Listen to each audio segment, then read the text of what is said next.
All right, we are live. It's 5:45. Calling the meeting to order.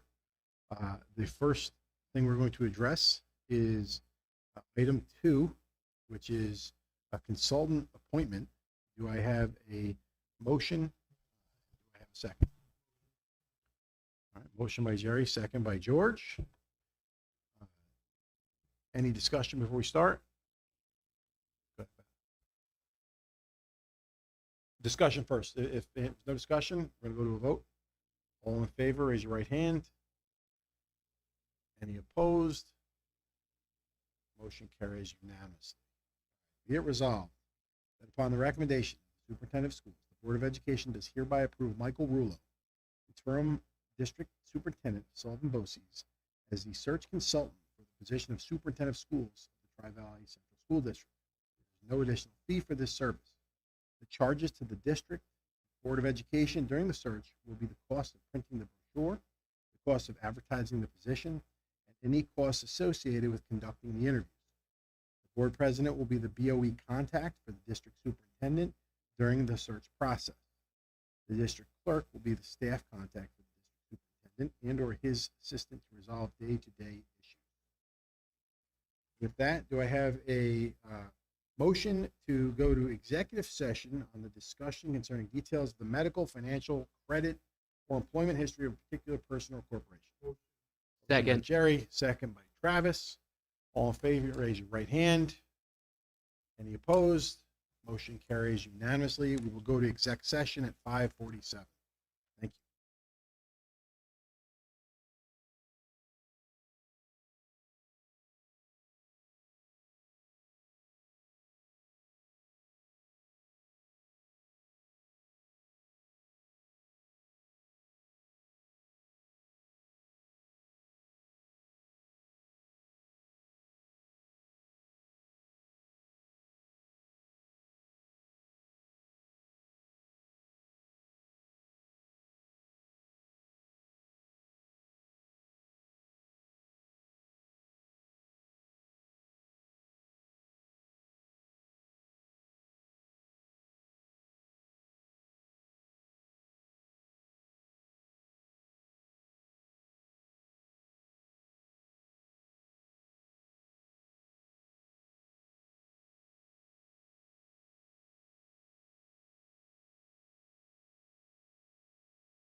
Thank you for your patience.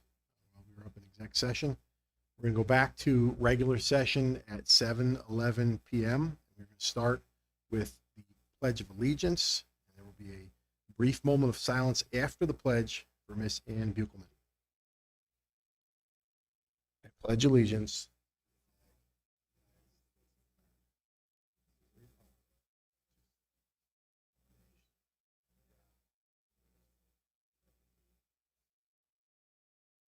remain standing for a brief moment of silence.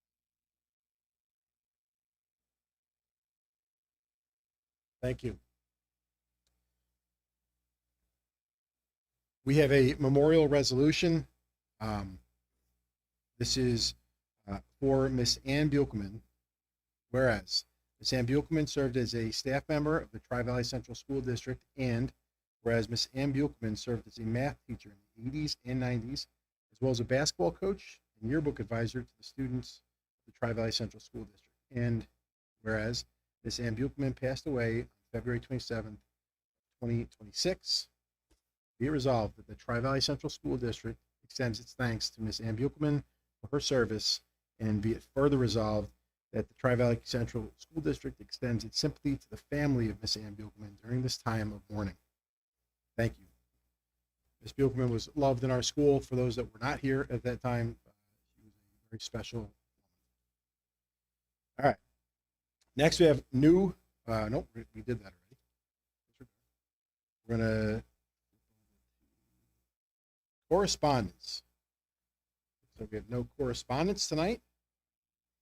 We have 5 is going to be public comment session for items that are on tonight's agenda. I don't think we have any, but while we're on public comment, we have petitions available for community members that want to run for the school board. There are going to be some elections coming up very soon. You need to get signatures. Great jobs, great service jobs, and I encourage competitiveness in this realm because it just makes the board better. So if you want to spend your Thursday nights with us, we would love to have you. And the folders up here, we can grab them after the meeting if you'd like. All right.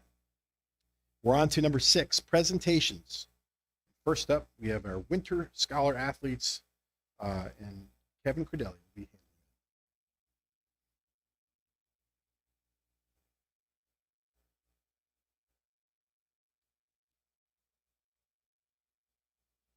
All right, good evening, everybody. So we're here to present our Winter Scholar Athletes and our Scholar Athlete teams. So we had 5 teams that were Scholar Athlete teams, so both boys and girls indoor track, both boys and girls basketball, and our girls alpine ski team. So again, the 75% of all of those rosters needed to have a 90 or above average. And all of those teams met those numbers.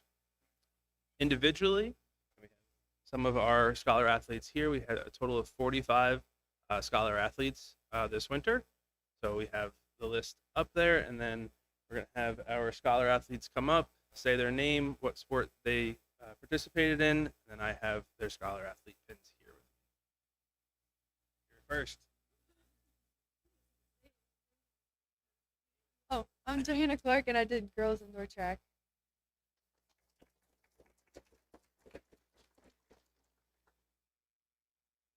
I'm Peyton Kloss, and I played girls varsity basketball.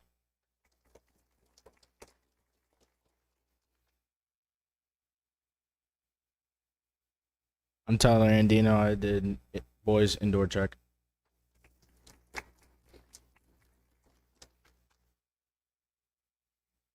I'm Emily Poley. I did varsity alpine skiing.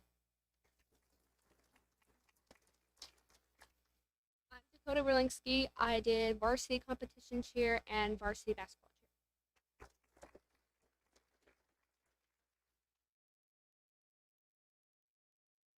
cheer. I'm Chris Prasalis, and I did boys indoor track.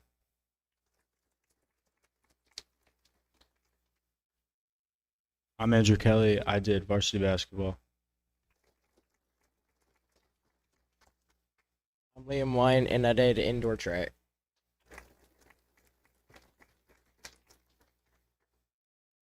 So again, I just wanted to give a huge congratulations to all of our scholar athletes. A lot of the names on this list are repeats from the fall, and I believe we'll be repeating again in the spring.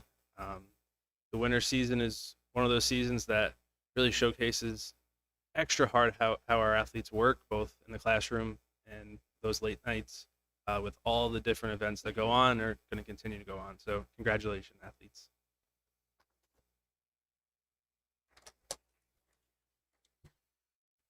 That for the athletes that are still here, just your accomplishment is very impressive. It's not easy to keep your grades up when you're practicing every day, you're competing at night. Winter sports are a lot of late nights. So thank you and congratulations to all of you.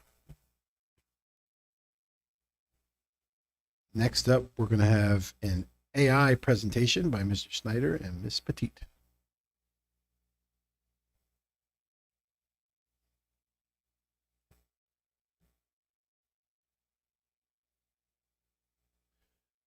Good evening, everyone. We're just going to let Kim get kind of set up right here. So we're going to go through kind of a presentation about AI. There's some questions about it and its, impact on education, but also its impact on all other industries in the world. So we're going to go through kind of a broad band on history, about history of change. And really, Daniel Kahneman talks about loss aversion, which is where twice as likely to be more against losing $100 emotionally than winning 150. So that loss or feeling that we may be losing out on something that we have really kind of bends our perspective on things until that new novelty becomes more of a norm. So we're going to start with that kind of premise and go broad about some change and some change in school and kind of narrow it down to what AI looks like. We're going to go through a few different arcs. We're going to talk about history. We're going to talk about some pillars and guardrails, and then kind of look at some real life scenarios. And then Ms. Petit is going to do the fancy part and go through some of the tools that we have and do some demonstrations. At any time, you can feel free to interrupt me. We're going to kind of go through some stories and go from there. So again, our mission is really building that future-ready student through meaningful learning, curiosity, resilience, and confidence. And AI is a tool that helps our teachers help our students. It really is a tool that allows us to do our job better. That is really what AI is. It is not a replacement. It is a tool that lets us really impact our kids. And we're going to take some examples and look through this as we go.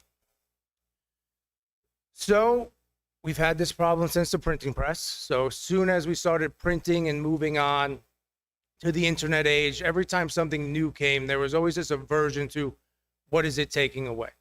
Artificial intelligence is simply a next step in the evolution of tools as humans and people that we have to help make ourselves better at our job, make us more efficient. Google just has put out some new things and some new research that really it takes people who are novice at their job using AI are almost the same as people who are more expertise. It is an amplifier to what we're able to do. So that new person gains experience while still giving the customer the same capability as someone else who may have been doing a job for 10 or 15 years. We can't make up time. We can increase our tools and awareness. So one of our broader, more concrete examples is really we're going from concert halls where music could only be heard live to now we can hear it anywhere. So as most of you probably listen to music on the way here. 150 years ago, that would not have been possible. Big disruption came, recorded music. People thought, will this destroy music as we know? Will people be putting their baby to sleep with a machine? I have a little baby at home. My wife still sings to my daughter at night and stuff. So though she listens to quality music, she's also able to hear my wife sing to her. Will musicians lose jobs? Always the question, will we lose jobs? Do we lose jobs or do we change jobs? So when we started recording the phonograph, we started going to the 8-track tapes, CDs, now virtual, it really expanded who can enjoy music globally. You can listen to anything you want in any country in the world. And what did that do? Did that inspire future musicians? I'm able to produce music, put my talents out there, see if someone else likes that. And AI has that opportunity to do that with our kids. Just like technology expanded who has access to music, AI is able to expand potential in learning the same way that we were able to do. So it, again, is that tool that gets us to the point that we need to go. So now we're going to go down to when things came into the school. So a little more closer to home. So calculators. Initial fear, students won't learn math. They won't know how to think. But really what it did is a calculator offsets, especially as kids get older, that cognitive load to understand the more complex math. Higher level math is really about critical thinking. Can you apply rules to new novel situations and go? But if you're stuck on that cognitive load where you're still trying to do that simpler math, you can never get to that next level of learning or understanding. So though the calculator may assist in certain areas, it allows them to move and apply in very different ways. The internet, one of our more recent ones, students just copy and paste. We have no more books. We have more books than ever. Some of you carry around an iPad that has an entire library in it. It has democratized information. It allows people to search and find different tools. It allows them to, in a meeting, to help. It has really allowed us to expand who knows what and where and have real dialogues about that. Though you have to learn skills like, is that an actual source? Should it be something I put out there? Am I being a good digital citizenship? What else is a good resource look like? What are some of those key criteria that we have to do to really understand, is that what I need? Does this information solve that new novel problem I am? Do I need 3 or 4 different pieces and now I can synthesize to apply to a new area? And that's really what the internet did. It was new not too long ago. It has changed a lot, but it's also expanded a lot of different opportunities that people around have. So really, the internet did not show us how to answer questions. AI is going to help us think through answers. It is really a great thought partner when you're working with it and you have questions. It's late at night. Your teacher's not always available at 10:30 at night when some people are doing their homework. If you have a question, it is an on-demand tutor. It allows you to go through different steps. Some people say, we'll just give you your answer. It could do that. But if we teach kids how to use it properly so they can demonstrate understanding, very easy to see when they come in the next day. Did they copy it? Or did they learn how to do it when they're doing just a simple do now in your classroom? So it is a on-demand tool. So we're going to go through some guardrails, arc number 2. And one of the biggest things is that the human stays in charge. It is an assistant to you. It is a on-demand help. It does not make decisions. It does not grade work. It does not replace teachers. One of the new technical terms is human in the loop that they're using. We have humans stay in charge, but it's a way that we can review materials. The teacher remains the instructional expert, and they have to use their professional judgment. It's a tool, just like if you get a calculator and if you ever typed it in wrong and it gives you that really long answer that makes no sense, you used your judgment to understand that that wasn't right. Let me go back and relook. Let me check those sources I've asked it to give me when it gave me information. Do they exist? Is that a real source? And you can learn to prompt it to give you exact sources and links so you can then dig deeper, just like you do on the internet when you're doing internet research. You go into those links to see if they're real. Are they from a source that you would want? So guardrail 1 is we stay in charge. Humans are the way. And our thinking does not matter. We could tell it to just do something for us, but that's not being responsible. That is not going to be the workforce that we get into, and we'll talk about that a little later. Our job is to educate children. Our job is to teach them how to use tools responsibly. You wouldn't give keys to your 12-year-old to go drive your car and just throw them to them and say, here you go. Really, it's us teaching them proper uses of our tools that we have.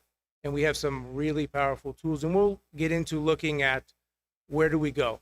It's very good at helping you brainstorm. So I'm thinking of an idea, I have to write a paper. Can I problem solve some ideas, just as if I was talking to another student or another teacher?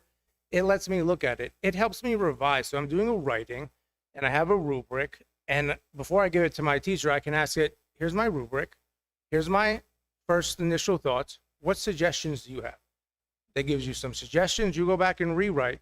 So now when you give it to your teacher, you're giving them a better product, and you got immediate feedback, as opposed to the teacher giving you probably similar feedback, especially on the first draft, getting it back the next day, going back in. It just helps you stay in that flow of the process as being there as a guide. And equity and access. It is out there. People are using it. We need to ensure that we're using it responsibly, teaching our children how to use it responsibly. They're going to leave here, and it's going to be in no matter any field that they do. We're going to look at how do we close the digital divide gap by using AI? How do we close experiences that some people get here in our school, but maybe don't get anywhere else? Can AI supplement some of their learning with different aspects that we can do? Again, it supports different learning needs. We are providing consistent enforcement of how it's used. And really, it is a teaching tool. We need to teach our students how to use this tool. And then our 3 pillars. So really getting our kids ready for the future. The future has arrived. It is here. Doctors are using it to scan different scans. We're using it for yield crops. We're doing it for engineer prototypes. We're doing it for business analysis and data to better get resources allocated. And when we go back to the doctor part, when we're looking at scans, when you go get a scan or an MRI, someone reads it for you. It's kind of like going to a dentist. Sometimes you get someone who's better than another person. AI is a tool that we can train. It can detect even more nuanced pieces because it's better than some of our looking if we train it properly to pick up things earlier, to get more support sooner to people so we do have less suffering. But what we need to learn how to ask good questions, how to evaluate results, how to use the tools ethically. Asking good questions is something sometimes we lose in schools. Harvard has something called the qualification formulation technique, QFT, which is really a process of just how to ask really good questions. And what's an open question, closed question? How does that affect what you're learning? Good questions lead to good answers and leads to deeper understanding and learning. AI is really a literacy tool to make sure that our kids walk out of here that are future ready. And we're just starting this work. We're really getting on our way to helping our teachers understand, our students understand, so they're ready no matter where they go. So meaningful learning in every student. One of the things that it really does remove is limited time, limited resources, and differentiation capacity. So we hear a lot of that term differentiation. I have 15, 20 kids in my room. I have 4 or 5 different reading levels. I have 2 different languages I have to translate to have an English and a Russian and a Spanish. Those are languages we have here. That's an extremely amount of time. When you have a group of kids that it just didn't work and you have to reteach the next day, that's 2 or 3 hours at home a teacher has to do without their family. But AI gives us the opportunity to help our struggling students get immediate feedback. It gives our advanced students that additional challenge that they may need. It gives our teacher more targeted small group time, and it gives that feedback. Learning is all about feedback, the give and take as we go forward. So it helps us really meet our students where they are and advance their learning forward, because that's the business that we're in. We are in the business of moving learners forward, small incremental steps every day. And this is one of those tools that helps us do that. And really, it supports our teachers. It can't replace that relationship, that human connection, the encouragement, classroom culture, judgment, but it gives them more time back in their life, in their classroom and at their home, gives them more tools and more flexibility. We are growing number of needs in our classrooms. This is a tool that helps us meet that in real time. So by supporting our teachers, we are supporting our Tri-Valley students. So Ms. Petita is going to come up now and help do some of our next things. So we're going to look at 2 different scenarios, then we're going to do a real life scenario. Ms. Petita is actually the one who's going to be our expert at going through some of these lessons. So we're going to look at the Bennett house. So school day ends, she had her afternoon with her children, they're eating dinner. Her lesson at the end of the day flopped. Her kids, when she was reviewing their formative assessment, it did not work. She can't go on tomorrow and do the lesson she already had planned. She needs to redo it tonight. So what does that mean? That means making a core activity. She has some IEP and 504 students who need specific accommodations. She needs chunk directions. She needs a Spanish version and a Russian version and an English version, some of them at 2 or 3 different levels. So they're cleaning up, the kids are going to go play, and all she says, give me a few minutes. She's going to try to get through, join her family. So an hour goes by, and the kids ask, Mom, can you come play? And she said, just give me, I'll be right there. I promise, I will be right there. Because she's doing the work that she needs to do, because those 20 kids back at school need her to be her best tomorrow. So her kids right now are missing out on time with their mother because she's doing the right thing. So 1 hour later, she finishes all her work. She's ready to go, getting dark out, and Dad has put to bed both children. They have to school tomorrow. She missed the whole evening because she's doing the right thing. And this happens often. Our teachers doing the right thing end up making sacrifices at home because they want to help our kids.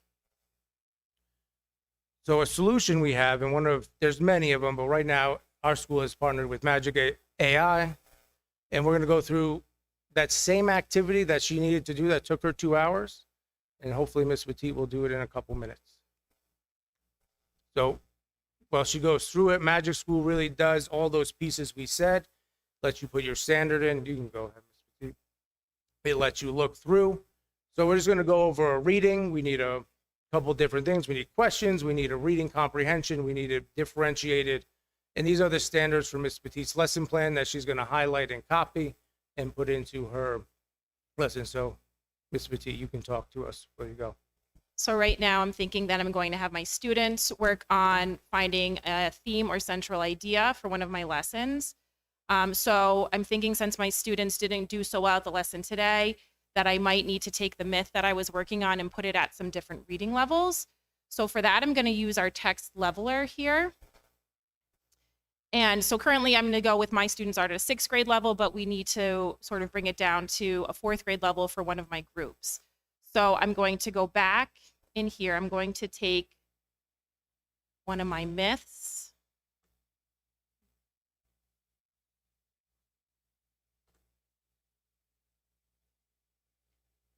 So we read the myth of Prometheus this morning. It didn't go over so well. As soon as my mouse moves, I'm going to take that myth. I'm going to paste it in here. And now what I'm essentially doing is asking it to generate the same myth at a 4th grade level. So right now Magic School is thinking, and what it's doing is spitting out the myth of Prometheus at more of a 4th grade level, which means it's keeping the same content, but it's changing some of the vocabulary words there for the students so that they have a better understanding of it. Now, knowing that I have to do this again, I can also focus on the kids who are reading at a higher level. So now if I have another group, I can type in here, can you make this at an 8th grade level? And one of the good things about AI, it works in regular language. Like you would talk to someone. You don't have to code. You don't have to be expert at certain things. It's very intuitive, and they've really built it that way to help people. So right now what I've done is I've generated the myth of Prometheus at the 4th grade level. Again, I'm still that human in the loop. I'm going to reread it to make sure, but instead of me, when I used to have to sit there and think about what are some words I can use, how can I make this myth more meaningful and connected to our students, I'm going to reread this quickly. That's already been generated at the 4th grade level again, and then at the 8th grade level.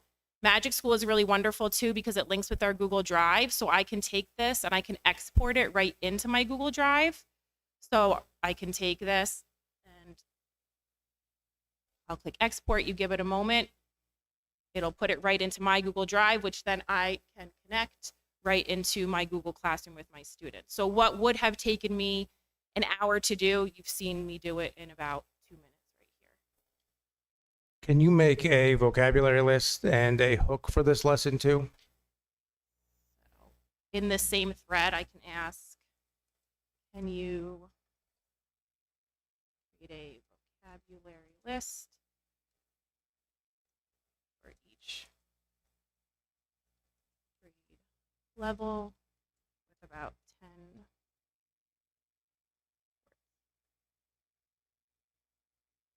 And so here we are, it's giving us for the 4th grade level.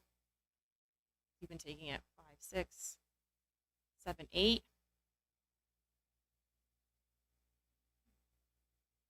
Again, what would have taken me time to go through, comb through. I'm still the human in the loop. I'm still making sure, but this is really great too because I'm able to look at it, hit the different grade levels, and then even find connections in vocabulary. So when I'm teaching whole group, I'll know that every group has come up with a similar word like council or sacred, and I know that's a word I can speak to the whole group. When I pull the small groups, that's when I can focus on the very content-specific words. Another tool is the lesson hook. So since I teach 6th grade, I'm going to keep it at a 6th grade level. This would be a whole group.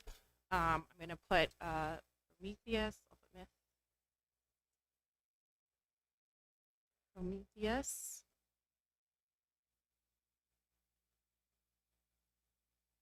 And again, that's simple. It's going to spit out a couple different hooks that I can use with my students. So again, I'm still the teacher in charge. I'm going to comb through these 3 options and sort of figure out what's best for my students, because I know my students, I know what's going to hook them in. But you can see the time that it just spit out, that this could have taken me an hour a couple years ago without AI. So AI is really like a thought partner is how I think of it. Late at night when I'm trying to do my lessons, sometimes I call her my best friend. I'm going to chat with my best friend and just bounce some ideas off of her. And when I don't like something, I can say, I'm not really feeling that. What else, other ideas can you give me? And this, again, will continue to sort of converse back and forth with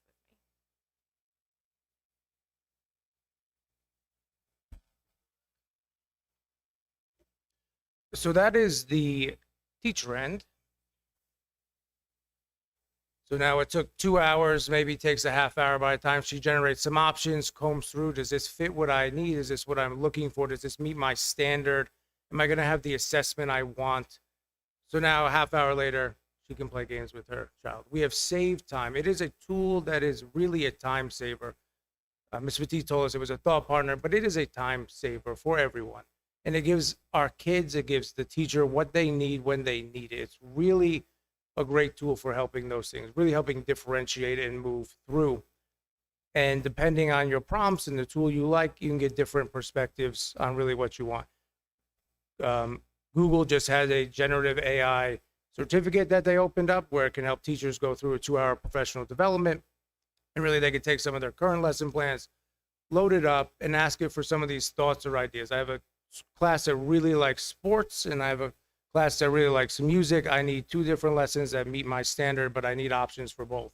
So I got my different groups of kids do it to really get them engaged, going through the material, but hooking on, some of their interests to get that buy-in.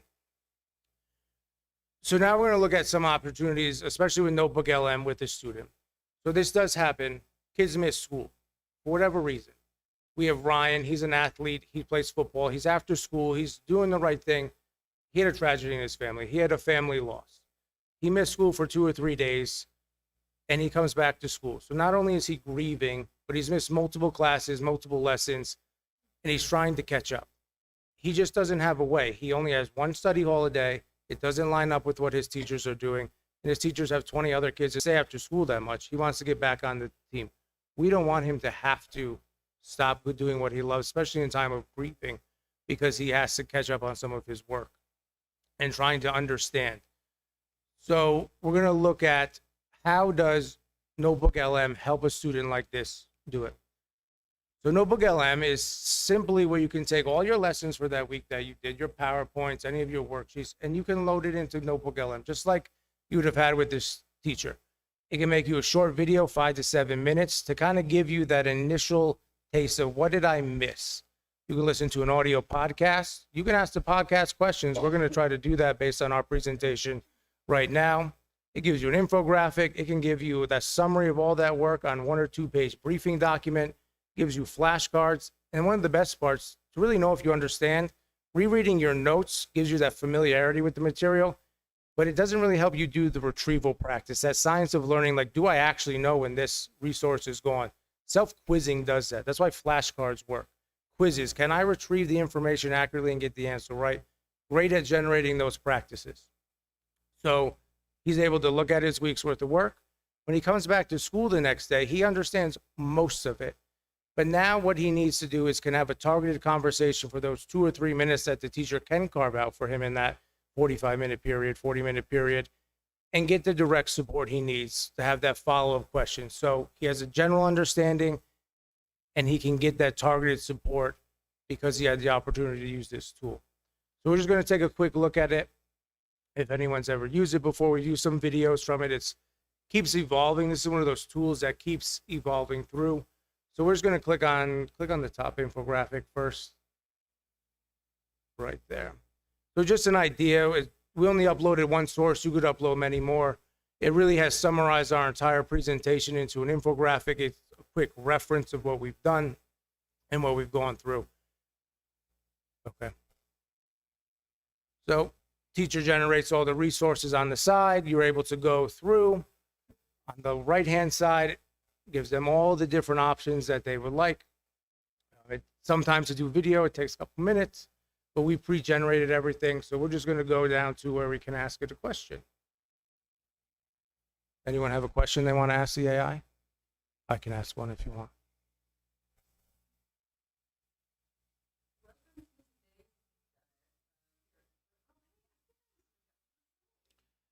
Can you explain guardrail number 1 a little deeper for me?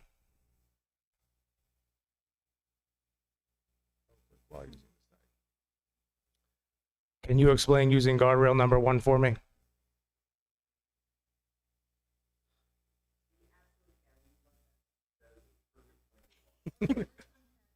Little sassy sometimes.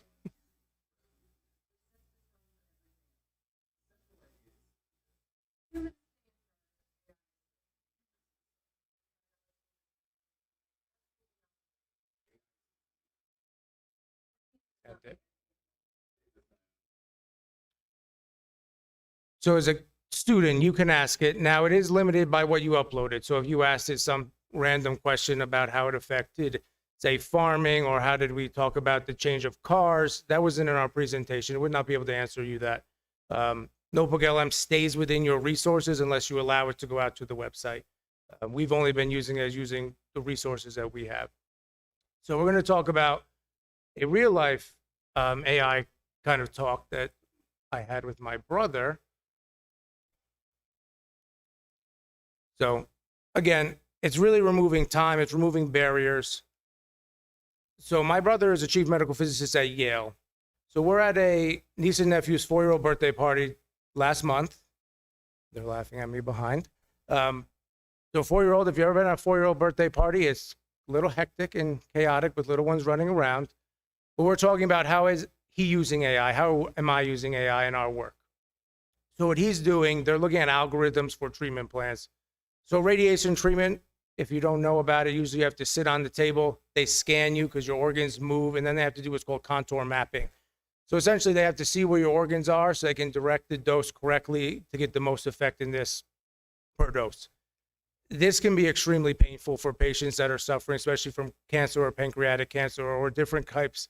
Where holding that position for 15, 20, 30 minutes is excruciating. They're working on an AI to look at the mapping, to give the report to the physicist, who can then take that 15 minutes that that patient just had to sit there while we looked at the imaging down to 3 minutes. That saves someone 12 minutes per session. That is someone in a span of a week who's saving an hour less of agony, having to just sit there and have their pictures looked at. So our own family, as I brought in here a lot, my mother had to go through this at Sloan. And when I picked her up at Sloan, when we asked, how you doing? Tell me about treatment. Her response was, the most painful thing was holding that position while I got to treatment. Other than that, it was okay. If AI gives us opportunity to help people, to help alleviate suffering, our children deserve to have a voice in that conversation. We need to be teaching our children really what is there in the future. What are they going to be able to do? How is this a tool that assists them do better at their job? We can't just pretend like it's not here. It is here. And as educators and people who help kids learn, it's our responsibility to prepare them for the world. And we're looking at doing that. We're building capacity with our teachers. We're building it in, and we will get there and we will be better, and our kids will be better, and will make a bigger impact on everyone else. Do we have any questions? You mentioned the Magic AI platform. What are the costs associated with it? The cost for Magic School AI, which goes through Law 2D, is about $5,600, I believe. We buy it through BOCES, so we get about 26% aid back on it. It has built-in training. I believe it has up to 6 or 7 modules for it. Really intuitive. Google Gemini is really kind of starting to catch up to it. Kim is very good at building what's called gems. So as you saw her click on those different boxes, you can build your own gem to kind of do similar things. It's not quite there yet, but they're on like an arms race of who's going to catch up with who and who's better. So it's quite an interesting time really to be in. Is everyone in the school using this now? We're slowly working on it. So we have 2 Notebook LM trainings tomorrow, and we've had Magic School trainings before, and Ms. Petit is here to help anyone who needs assistance with it. We look at some of the usage, and there's some apps that are used. People use Gemini, Brisk. sometimes chat, but really Gemini and Magic School at the top two of people reported using. Thank you. What is the youngest age students we have utilizing? Currently, we're really using just for teachers right now. We have not, the only thing we've rolled out is Magic School has a student platform.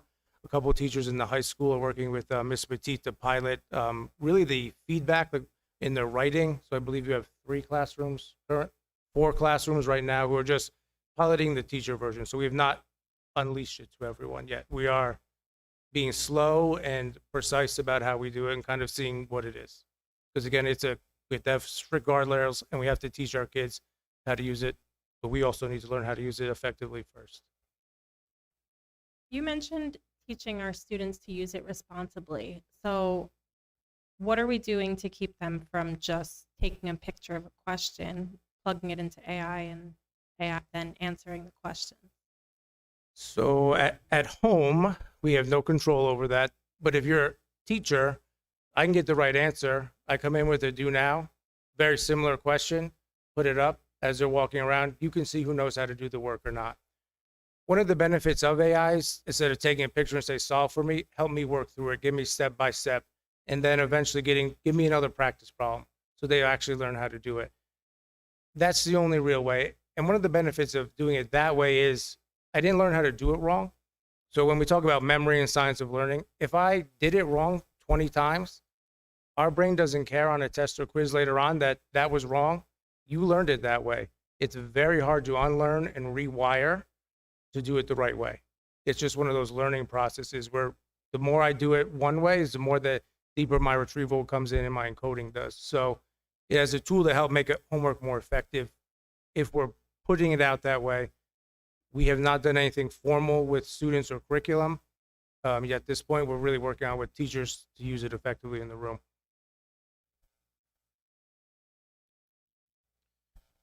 So AI is it's almost scary how efficient it is.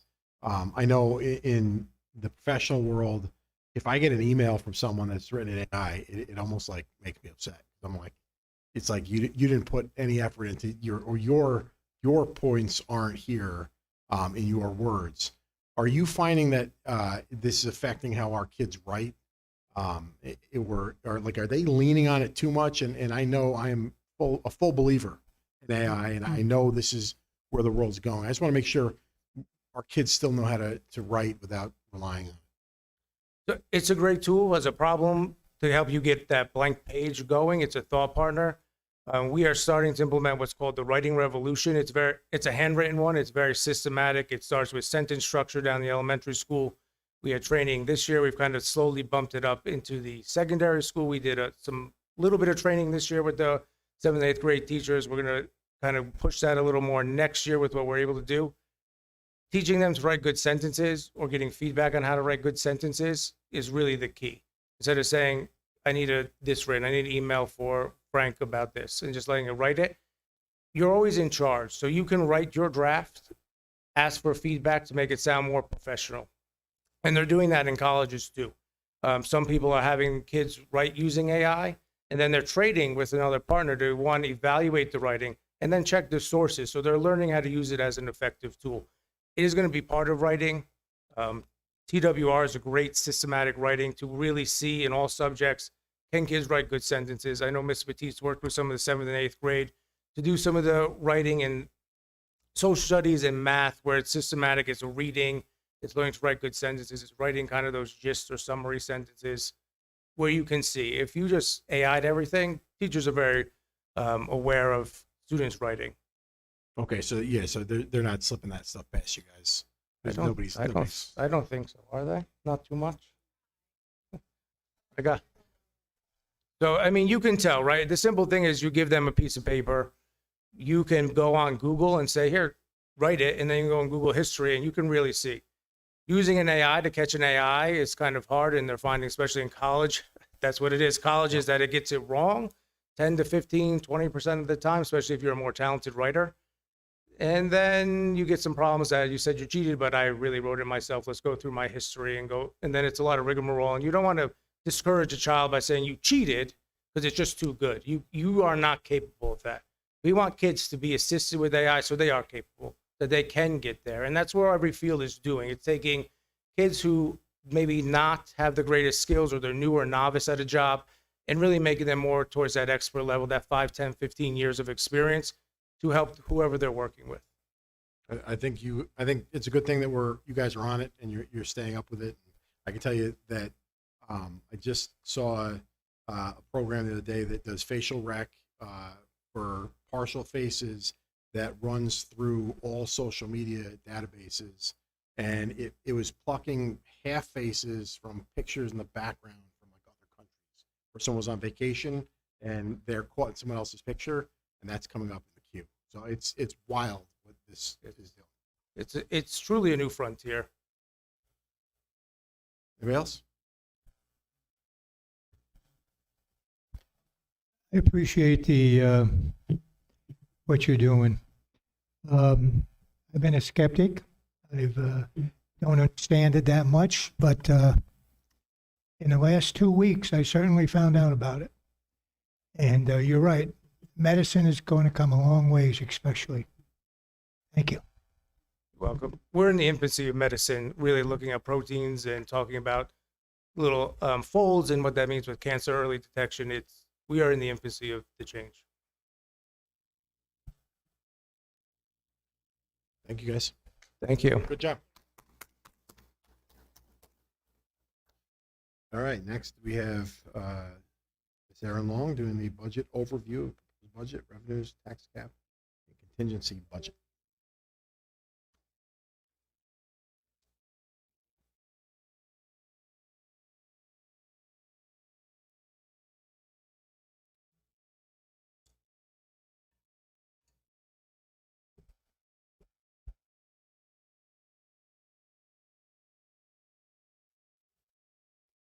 All right, while they're getting that fired up, we're just going to do a recap of the three components that we've been talking about for the last 3 board meetings. I'm going to get into the overall budget. I'm going to look at our revenues for 26-27, talk about our tax cap, our tax levy, and then our contingency budget. So again, as you can tell, and we've been really emphasizing this with all we've done this year, we are so rooted in our kids. And everything that we do is for them. So it is about our purpose and our direction. And it's about making our kids forward thinking, really successful, all of our kids. We went through the 3 components. So just a quick recap, the capital component is going to be projected at about a negative, we're going to go decrease of 8%. This is our equipment. This is our custodial and maintenance departments, all the things that they need to purchase to keep the buildings clean and running. Our administrative component is our board, all of our administrators, and that looks like it's about an 11.8% increase right now. And really that is because of some proper budget coding that we did. We've done a ton of work to get our codes proper, moving the way they should be. This is the program component. This is our largest component of our budget, and we're projecting about a 4.7% increase with that. So taking a look overall, this is what it looks like. Overall, we are looking at about a 4% increase on our budget for 26-27. So moving to about a $39.6 million budget. One of the blessings of this, and one of the great things that we've been working on, is just some real fiscal responsibility. And within putting this budget together, we have not had to sacrifice any programming at all. There's been no gaps in extracurricular activities. There has been no cutting of staff. And on top of that, within the last 18 months, we have settled and negotiated all three of our bargaining unit contracts. Our TVAA is in its final stages, and we hope to bring that to you for approval at the next meeting. So all of those changes, all of those increases without losing program or staff, only going out at a 4% increase. And it's something I think we should all be very proud of. Here's a look at our revenues, and here's a couple other really proud points. So we're looking at about $22.8 million in taxes that we will be collecting. Our pilots, we have 2 pilots right now. We have a pilot with the Hemlock, which is for, let me tell you, it's for the FSH Lodge, which is the Hemlock place. That's a pilot for about $22,000. We also have a pilot with the West Delaware Hydro Associates, and that's a hydroelectric generating facility. That's a $97,000 pilot. We are predicting there's going to be another pilot for the 27-28 school year out of Fallsburg. It's going to bring in about $15,000 for us. This is a really great one, and another compliment to our community. This is interest and penalties. We only collect about $12,000 a year in our interest and penalties, and these are for people that don't pay their taxes on time. And when we bring that information to you in the fall, we usually can say we're at 95% or more of our folks paying their taxes on time. So where some districts are collecting $50,000, $75,000 in interest and penalties because people aren't paying their taxes, we don't have that here at Tri-Valley. If you go down to interest and earnings, we're going estimating really low on that one. We currently have all of our reserves in a CD and several CDs with Wayne Bank. We've been working very closely with them. We locked into a 6-month CD at 3.8% interest, and so we're going to start to see some better interest coming out of those reserves. We also have our other more fluid money invested in NICLAS, and so that is getting a daily interest rate. It's floating between 3.5 and 3.7, but it's a daily rate and it's compounding. So again, we've been really diligent about investing our money, so we're hoping that that interest and earning projections come out to be higher next year. The BOCES refund, a few lines down, that one is usually, it's right around the number that we have. It really depends on how many kids actually go into the BOCES programs.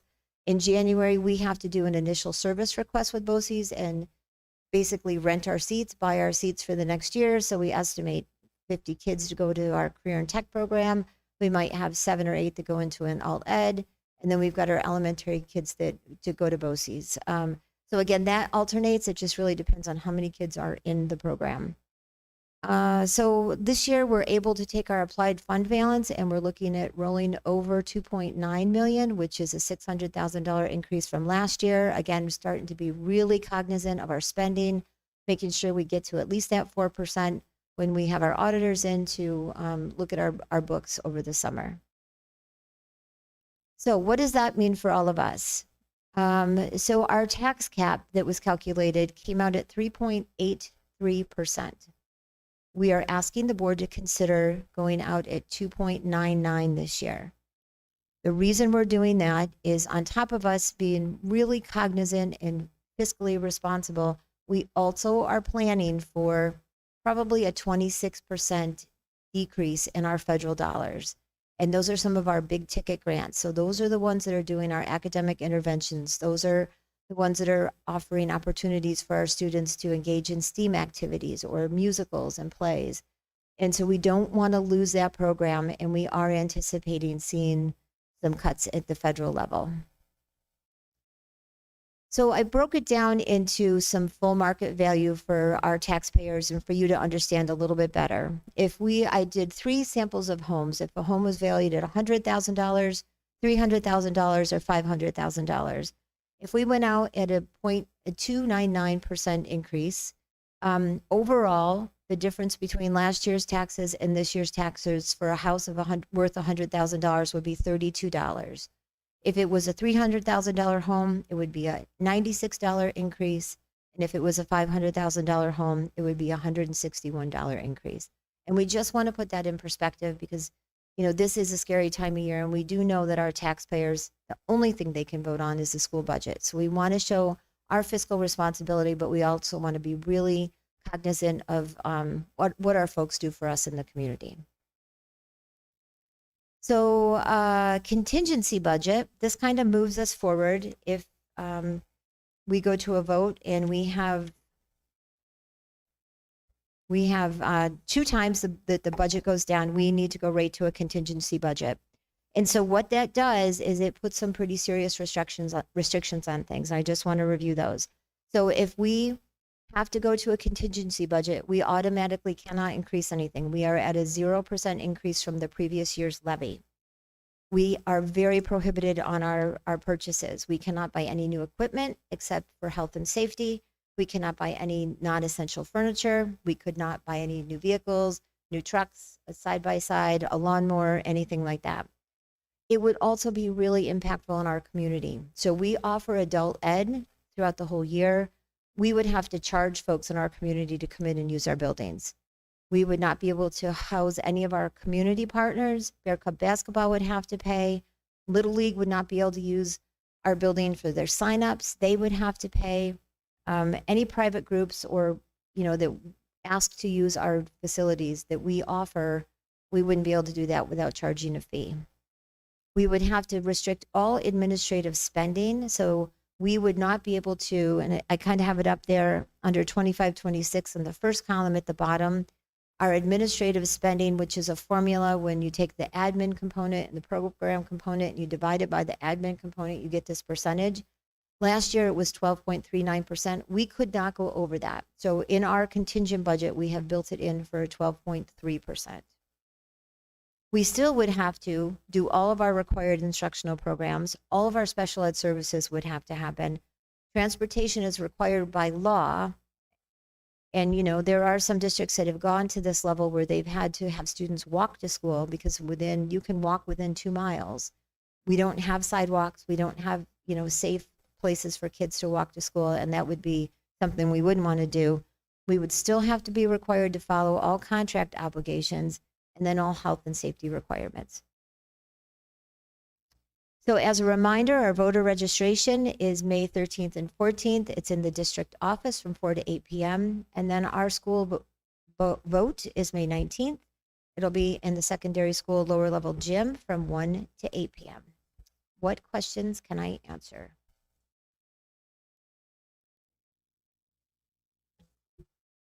Percentage do you expect on state aid? What are they talking about and what do you think you're going to get? So for what we've seen for our number from the aid, it's about a 2.2 increase in foundation aid. It's coming in at 12,735,000. It's a little bit of an increase. Last year we had a 2% in our foundation aid with the new Rockefeller study that came out. Well, we moved up to 2.2% for this year. With the increase you have for the fund balance, where does that put us? What percent? So I won't have that number yet until we actually close out our books and then we see what all of our bills are paid, and that'll become, in July. We're having our auditors come in much earlier this year so that we'll have that number right away. We're hoping to be at 5 or 6%. Mm-hmm.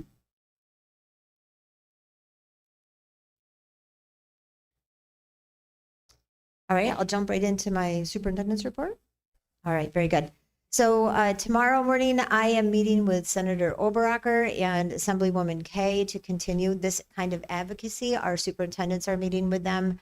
Again, about full restoration of those federal grants. It's really critical. We want to keep working with the state, but also with the federal government to ensure that our kids are getting what they deserve. Yep, and we're just kind of watching closely where New York State's going to line up with those federal grants, because as I was talking about in the previous presentation about that interfund transfer, so if the federal government gives us this much and it doesn't come up, we come up short, the state only gives us 80% of that, we're responsible for making that up. So we're advocating too for the state to really be cognizant of that. Another thing happening in our county, as you know, Bob DeFore retired, and so a consultant firm has been hired by Sullivan County BOCES to do a feasibility study. And so I'm going to be going to an interview on Monday afternoon at BOCES with this consulting team. We had to do some preliminary feedback when this was happening, and I was very honest. I feel it's very healthy for us to take a look at opportunities that we could have if we merge with other BOCES. And we've been breaking down as superintendents the cost for administrative services at BOCES versus if we combined with like an Orange Ulster BOCES, what that would do for the district. And there is some significant cost savings on top of programming. So it's just the beginning talks, but I do want you to know that I will be participating in that. As Frank mentioned, tomorrow is a professional development day for our staff, and I have to thank Frank for what he has done. We have something for everyone. Tomorrow morning, we have, I would say, 70 people going to Fallsburg for trainings all day. We've got all of our aides are going. We've got our culinary team is going. We're hosting about 100 people from Fallsburg and BOCES for trainings. We've got a PE training happening. And then we've got all of our in-house trainings. And Frank has done a great job. He's created about 40 different learning options just in-house for our staff. And so we've got buses coming to pick up our staff tomorrow morning to take them to Fallsburg. We've got lunches here, we've got lunches there, and it'll be a really great day of learning for people to take advantage of. And then finally, in front of you tonight, you have a little packet with our geese, our geese update.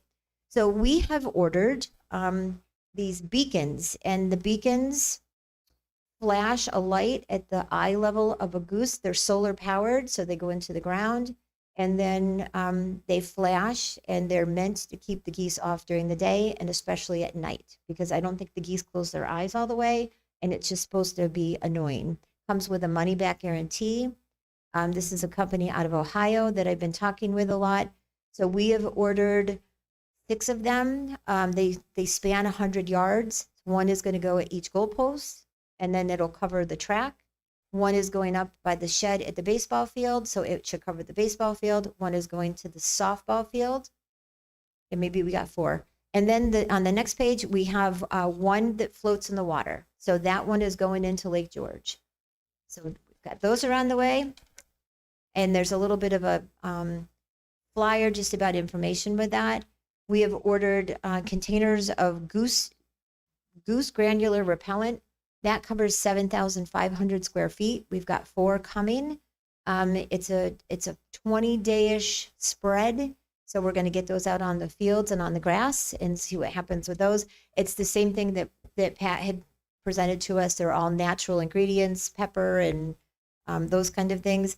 And then on the last page, we have ordered some flags. And so they are navy blue and red. And if we were going to get those things that blow up, you have to buy a motor with them, and you have to be able to get electricity to the motor. So these, we've ordered about 15 of these, maybe 18 of these. And so we're going to cover the sidewalks with them. They stick into the ground and they just go in the wind, just as a deterrent. So we're going to be really strategic where we put them, and we're going to give this a try. So I wanted you to be aware. I also had shared with you that letter to be uploaded to the DEP, and I will work on that tomorrow, get all the addresses filled out, and if you're good with that letter, I will get that in. Any questions? What's the expenditure thus far? So we spent a little under 5,000 on this, putting this together. I kind of was looking at about 12 to 15,000, so the prices came in good. Mrs. Stryker did some badgering today when she was ordering the flags, and she got a little bit of a discount on some of them. So she's a good shopper for us. In reference to the budget, a while back, Cuomo put a maximum on the amount that it can go up. Does that apply to school district? Because people have asked me that. Because I know municipalities had a deadline that they had to referendum. So does that apply to school districts? I'm not sure I understand. I'm sorry? I'm not sure I understand what you're asking. Yeah, I think it was only 2 or 2% that budgets could go up. So that is the tax cap. So it's you can go 2% above the tax cap, but that requires a majority. You have to have 60% of your voters to approve that. We're not anywhere near the tax cap. We're staying below it. That's what I wanted to know. Yes, Thank you. that's still in play. Thank you. Mm-hmm. Erin, I just want to thank you for moving forward with our Goose initiative. Yes. And then hopefully they just relocate to other places. Yep, let's try it. I've got a sample coyote over here, and they'll be out on the lawn tomorrow. And Dressy was going to wait for it just to dry out a little bit more, and I will email the staff right away first thing in the morning, so we don't have any calls to the DEP or anybody that we've got rabid coyotes on our front lawn. We really, should be fun. You're sending the letter to Mr. Rush. Yes, sir. Thank you. Mm-hmm. Thank you for taking the horns operation away with the geese. It's very important, and Carrie and I, we've spoken about this a bunch of times. A bunch of other people on the board. It sounds like such a trivial thing, until your kids are like rolling around in it during football season. It's on their face. Oh, and yeah. It's just, I mean, the track becomes almost unusable. Yeah. So $5,000 to get rid of that, I'm all about operation. Thank you. The letter was well written. Thank you. Thank you. All right.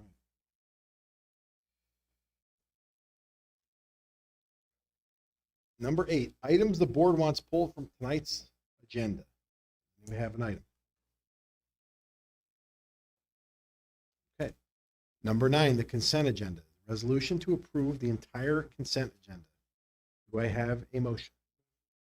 Motion by Jerry. Do I have a second? Second by Nicole. Any discussion prior to? We will vote electronically. David? Proceed to vote.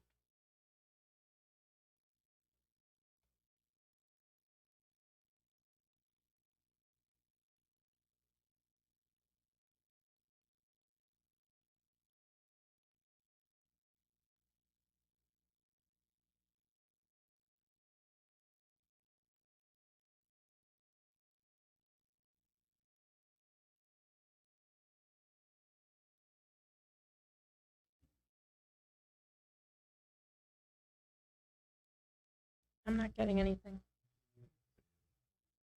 I'll do my hand. All in favor, raise your right hand. Any opposed? Motion carries unanimously. Be it resolved that upon the recommendation of the superintendent of schools, the Board of Education does hereby approve the entire consent agenda, categories 8 through 13.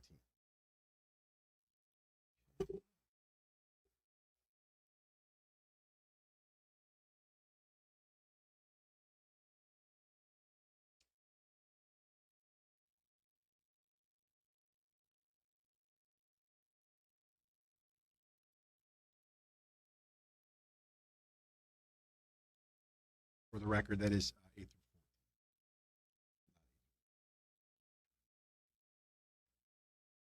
14. All right, item 15, old business. Old business. Okay. Item 16, public comment session for items that are not on agenda. I don't think we have any of those. Item 17, new business. First, we have the 10-year appointment of Michelle Einloth. This is an action. We have a motion. So moved. We have a motion by George, second by Pat. We have some discussion prior to. Yes, good evening. And Michelle is here this evening, has held out through all of this. So I just wanted to read my letter of appointment and recommendation for Michelle Einloth. So I am writing to strongly recommend Miss Michelle Einloth for tenure in the English department. Throughout her time at our school, Miss Einloth has consistently demonstrated the professionalism, dedication, and instructional skill that exemplify an outstanding educator. One of Miss Einloth's greatest strengths is the nurturing and accepting classroom environment that she cultivates for her students. From the moment students enter her classroom, it is clear they are entering a space where they are valued, respected, and encouraged to share their ideas. Miss Einloth intentionally creates an atmosphere where all students feel comfortable participating, asking questions, and engaging in meaningful discussion. This inclusive environment allows students of all backgrounds and abilities to feel confident and supported in their learning. Students respond to this environment with a high level of respect and engagement. It is evident that they enjoy being in Miss Einloth's classroom, where mutual respect and a strong sense of community are priorities. She builds positive relationships with her students while maintaining clear expectations, resulting in a classroom culture where students are both supported and accountable. Instructionally, Ms. Einloth demonstrates a strong command of the English curriculum and uses thoughtful strategies to engage students in reading, writing, and critical thinking. Her lessons encourage students to analyze text deeply, participate in discussions, and develop confidence in expressing their ideas and perspectives. In addition to her work in the classroom, Ms. Einloth is a valued member of our faculty who collaborates effectively with colleagues and contributes positively to our school community. Her commitment to supporting students academically and socially reflects the qualities we seek in educators who make a lasting impact on students and the school as a whole. Based on Ms. Einloth's dedication to her students, her ability to create a respectful and inclusive learning environment, and her commitment to high-quality instruction, I recommend her without reservation for tenure. That's an outstanding support. All right, we're going to do a hand vote on this one. All in favor, raise your right hand. Any opposed? Motion carries unanimously.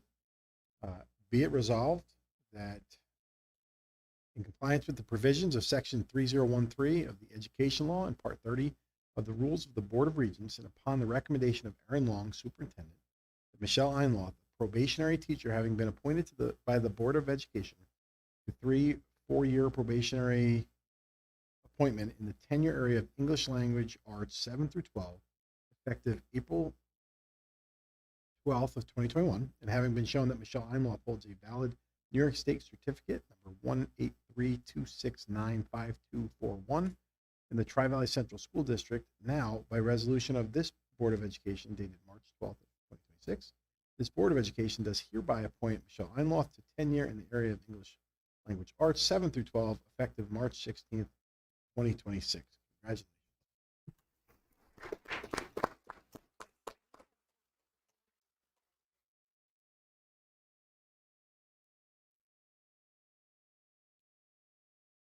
So, Michelle, congratulations. And for your hard work, we've got these delicious homemade cookies if you'd like to grab one. And then we'll get done with the meeting, and then everybody else can grab one and we can sing happy birthday to Mrs. Poley. But thank you and congratulations, Michelle. Thank you for all you do. Awesome. All right. Next, we have a donation to New Hope. Donation from New Hope. This is an action. Do I have a motion? Motion by Jerry. Do I have a second? Second by Pat. Any discussion? All right, we'll do it by hand. Raise your right hand if you are in favor. All right, that's a unanimous vote. In favor, be it resolved that upon the recommendation of the Superintendent of Schools, the Board of Education does hereby approve the donation of 30 books, Nia and Brain Bunch, for use in the elementary school by New Hope. Moving on to subject C, donation from Tractor Supply. This is an action. Do I have a motion? Motion. Motion by Travis. Do I have a second? Second by Pat. We'll raise your right hand if you are in favor. Any opposed? Motion carries unanimously. Be it resolved that upon the recommendation of the Superintendent of Schools, the Board of Education does hereby approve the donation of 6 commercial quality heat lamps with safety cages for incoming chicks by Tractor Supply in Liberty. All right. Next, we have subject D, donation Tessa. Do I have a motion? Motion by Kerry. Do I have a second? Second. Second by Travis. We'll do a hand vote. Right hand if you are in favor. All right. Motion carries unanimously. Be resolved that upon the recommendation of the Superintendent of Schools, the Board of Education does hereby approve the donation of $650 in support of a senior to attend the senior trip by Tessa. That is outstanding. Thank you for that. All right. Then we have E, donation, Final Call Law Enforcement Motorcycle Club. Do we have a motion? Motion by Jerry. Do I have a second? Second by Kerry. Raise your right hand if you are in favor. All right. We are unanimously in favor of this. Be it resolved that upon the recommendation of the Superintendent of Schools, the Board of Education does hereby approve the donation of $950 in support of a senior to attend the senior trip by Final Call Law Enforcement Motorcycle Club. Outstanding. All right. Next, we have the 2025-2026 agreement between Tri-Valley Central School District and Devereux agreement. This is a motion. This is an action. I have a motion. Motion by Kerry. Second by Rose. If you are in favor, raise your right hand. All right. Carries unanimously. Be it resolved that upon the recommendation of the Superintendent of Schools, the Board of Education does hereby approve the 2025-2026 agreement between the Tri-Valley Central School District and the Devereux Foundation as attached to the executive session of the agenda. All right, then we have subject G, resolution, DCMO resolution for cooperative purchasing school year 25-26.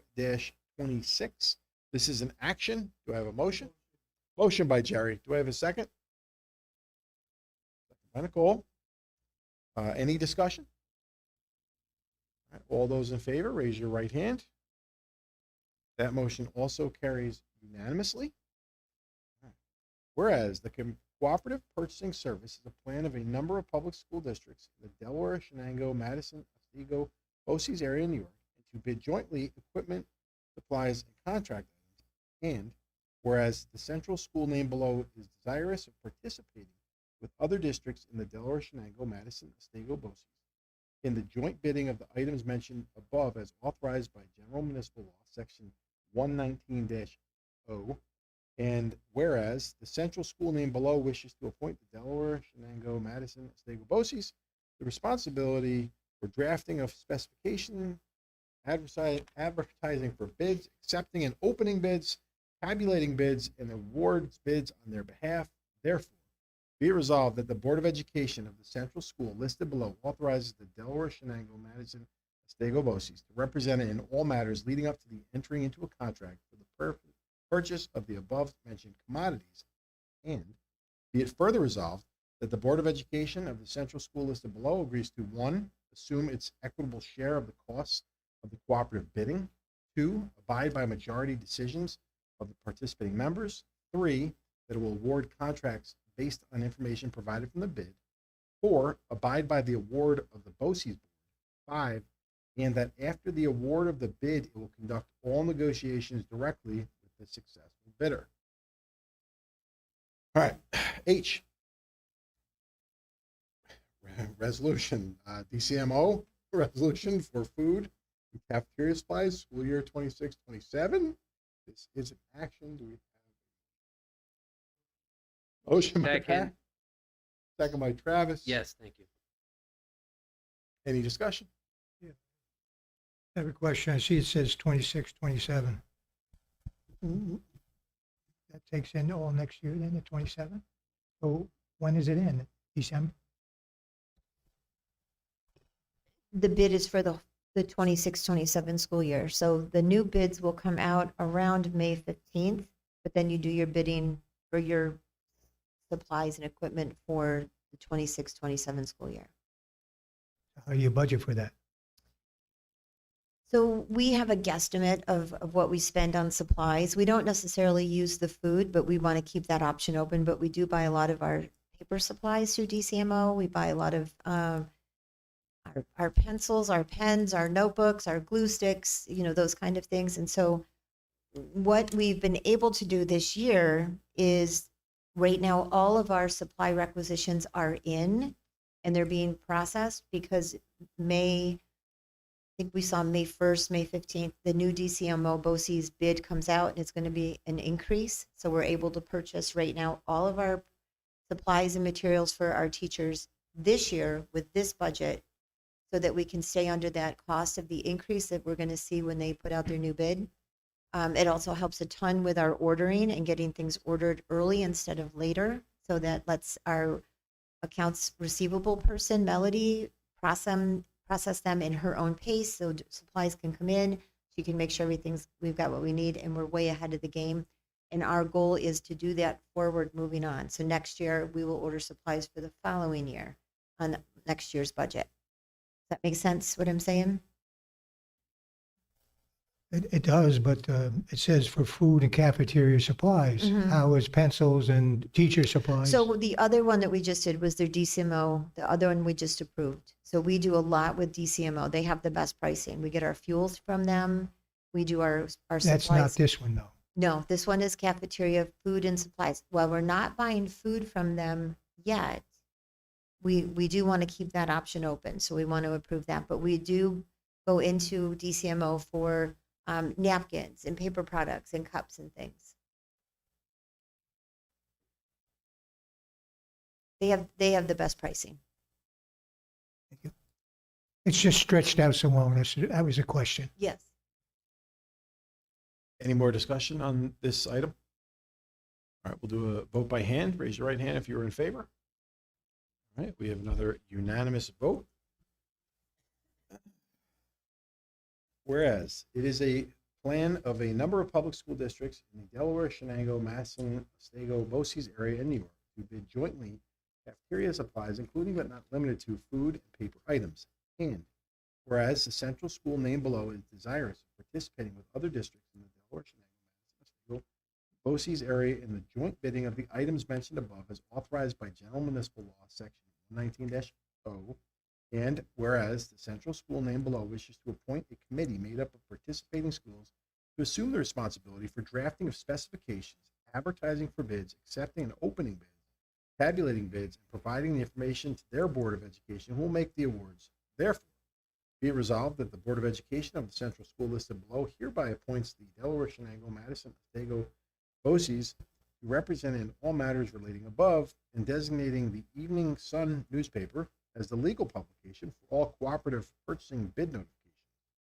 And be it further resolved that the Board of Education of the central school listed below authorizes the above committee to represent in all matters leading up to entering into a contract for the purchase of the above mentioned items. And be it further resolved that the Board of Education of the central school listed below agrees to 1, abide by the majority of the decisions of the participating districts on quality standards. 2, that it will award contracts based on information provided from the bid. 3, and that after the award of the bid, it will conduct all negotiations directly with the successful bidder. All right.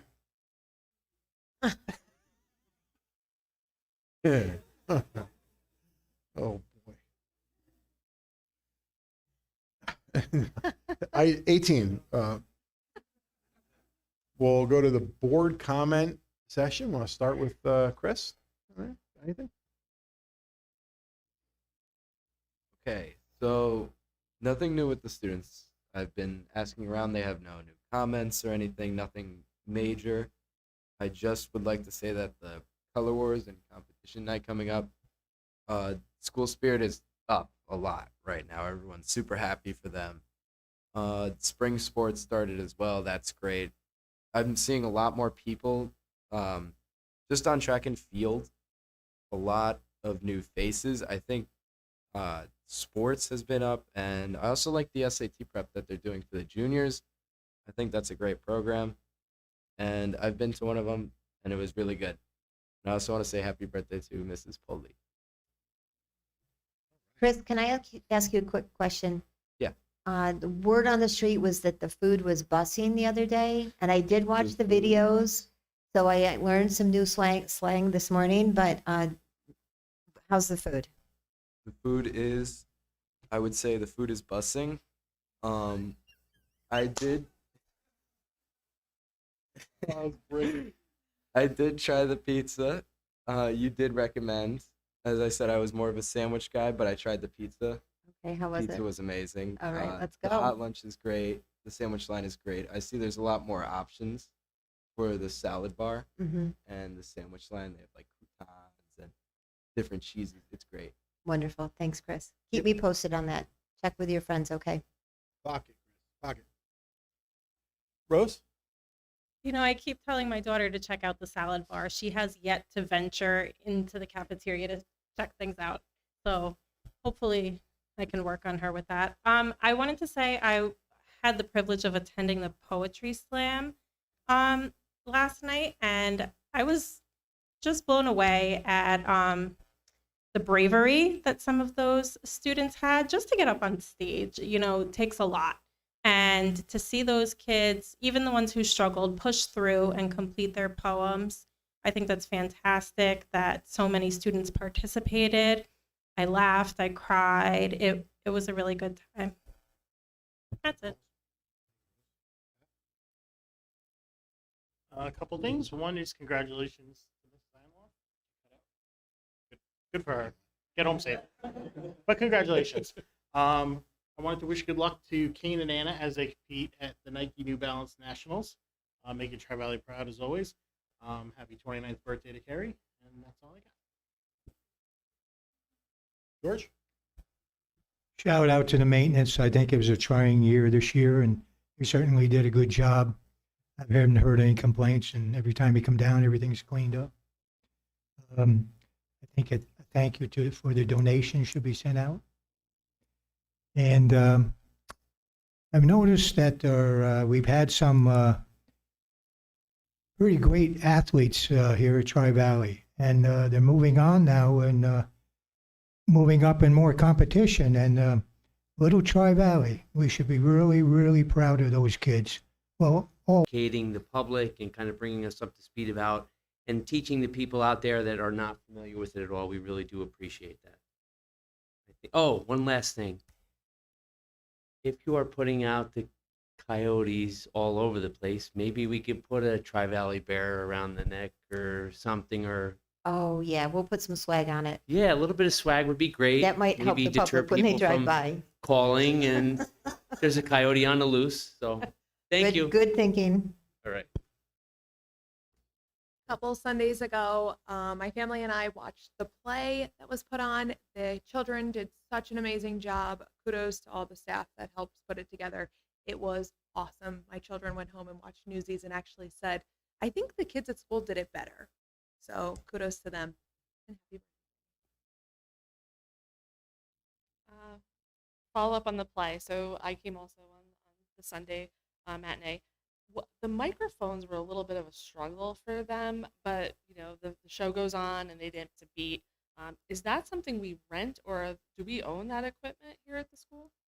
So we own that equipment, and that's been a problem. I was talking to Mr. Botsford before the meeting. He would like to do some type of a donation and a different type of microphone that comes from the ear to here, because what's happening is the kids, they're fragile, and they're not, kids don't always treat them, like they should. But when they try to put it in the other ear, they're actually bending the wire to get it across your mouth, and that's causing them to break. So we do know that that is an issue. I know last time we talked with Regina, Mr. Snyder and I were talking about like a replacement plan and buying some higher quality ones and then try to replace them, but making sure they're well preserved after the play for the next play. But Mr. Botsford was asking me tonight about either a fundraiser or some type of donation that could be done just solely to purchase those. Yeah, it was something that was brought to my attention during the show, Mhm. before the show, after the show. So I just wanted to make sure it was on our radar, because they do put so much time and effort and so many late nights here. But again, they didn't miss a beat. They just kept on doing their performing, and it was phenomenal. It was really well done. I know a lot of us were guest readers also in the elementary school. It was phenomenal. Thank you for the invite. I surprised my nieces, and they were genuinely surprised. So made me feel really good, and it was so nice to interact with the little ones down there. And that is it. I'd also like to say thank you for being a guest reader, and happy birthday, Carrie. I do want to say really quick that the donation of the motorcycle club came from Ed, who is our evening Atlas worker. And, he's been in and learning the ropes and getting to know our district, but really wanted to do something for Tri-Valley. And I'm sure there'll be much more coming from his club. So Ed was the one that spearheaded that. That's awesome. Definitely say something. Tim, I also have one more thing. I also had the privilege of, on Saturday, attending All County at Liberty. Our children are so well behaved. I stayed for the youngest group, but man, they did such a good job, and they were prepared. They all stood up there with such grace. Great job again. No, don't say sorry. We have impressive kids here. George, do you have something you want to add? You have something you want to say? Yeah. Maybe an update on B-ball. Bear Cub. So I am speaking with our attorney tomorrow, and she's got all of the information that we've been working on, and then I'm going to look for some guidance from her, and then we'll update the board on our next steps. All right. Newsies was awesome. We caught a show. We had some laughs. The kids are great. Again, the sound system. I had someone from a neighboring district that does sound stuff come up to me and say that we have some decent equipment. They'd be willing to come over and kind of help make things smoother if that's whatever it takes. But that seems to be something we've been doing for a while. Poetry Slam. Deb and Mr. Haynes, you guys did a great job. Those kids, like, it was just like, all right, not every kid's gonna be a poet, right? Not everybody's gonna get up there and kill it. But these kids went up there, and the ones that struggled, like their peers were so enthusiastic behind them. I was blown away. I was like, I can't believe these kids, like, you know, sometimes kids are so competitive with each other, and these kids were just like ripping and cheering. Like the more you like struggled, the more they were supporting, and it was pretty awesome. Great job. And then Color Wars, I heard was dope. I heard it was great. Winter Sports Banquet, which Kevin ran, I thought that was really good. We've got the time now under an hour and a half. Parents are no longer like playing Survivor, falling out in the back. It was good. It was really, really good. And then last thing for the administrators, school attacks, right? We're in a pretty wild time as a world right now. Just today, we had Old Dominion College had a school shooter. In Michigan, had a car bomb driven into a temple, which had a bunch of, I guess, preschoolers in there. I think that was stopped before it got really bad. But the threats are all around us. We are in a county that certainly will be targeted if someone's looking for targets. So just be alert and make sure that we keep doing a great job. You guys are killing it. I know I'm very happy as a parent. So that's all I have. We have a motion to adjourn. Jerry, second. Nicole, all in favor? All right, motion carries unanimously. Happy birthday, Carrie.